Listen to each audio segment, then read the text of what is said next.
This function takes a star, then nums. And look, we call it once with 3 numbers and once with 4. A function with a fixed number of slots couldn't do that. Predict the 2 results, 6, then 50. One function happily added 3 numbers, then 4, then it could take 100. That little star lets a function swallow any number of arguments at once. Let a function accept any number of arguments. A star before a parameter gathers all the extra arguments into one bundle. Here's the magic. The star in front of nums tells Python, collect every argument passed into a single bundle called nums. Then we just loop over that bundle and add them up.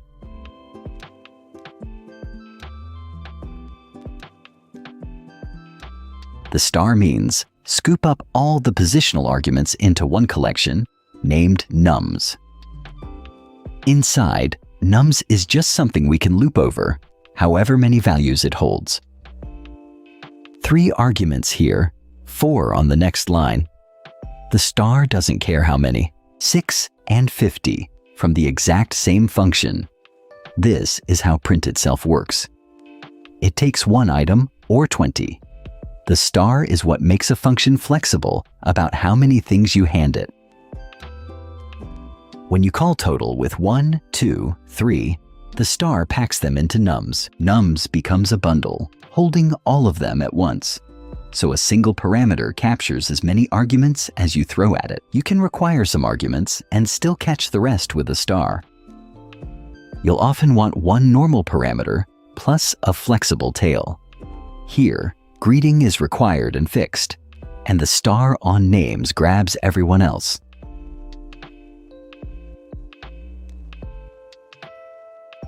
Greeting takes the first argument. The star grabs all the rest into names. Then we greet each name in the bundle. Hi Sam, hi Alex, hi Priya. 1 greeting reused for every name we passed. The first argument filled greeting.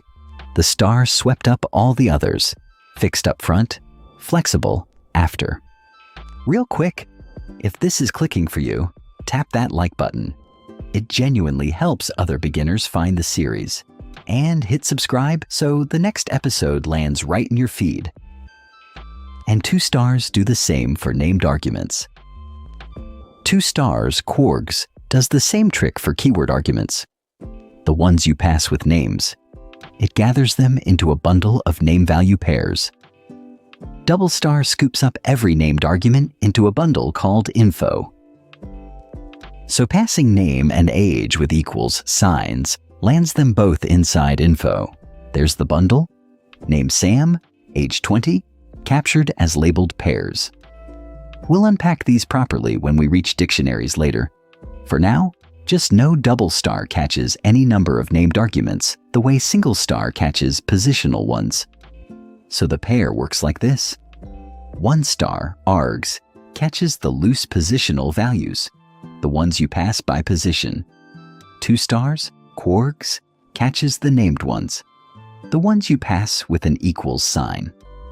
One handles how many, the other handles how many with labels. Before you go, the entire Python 0 to Pro playlist is linked in the description. Every episode in order, start to finish. Go bookmark it and binge the rest. So, a single star lets a function accept any number of positional arguments, bundled into one collection, and a double star does the same for named ones. Put your fixed parameters first, then the stars to catch the rest. This is how flexible functions like print are built. Ready for 1 argument or 100? Write a function called biggest that takes any number of numbers with a star and prints the largest one. Call it with 3 numbers, then with 6. Go build it. Next up, where your variables actually live and why a variable inside a function is invisible outside it. Scope.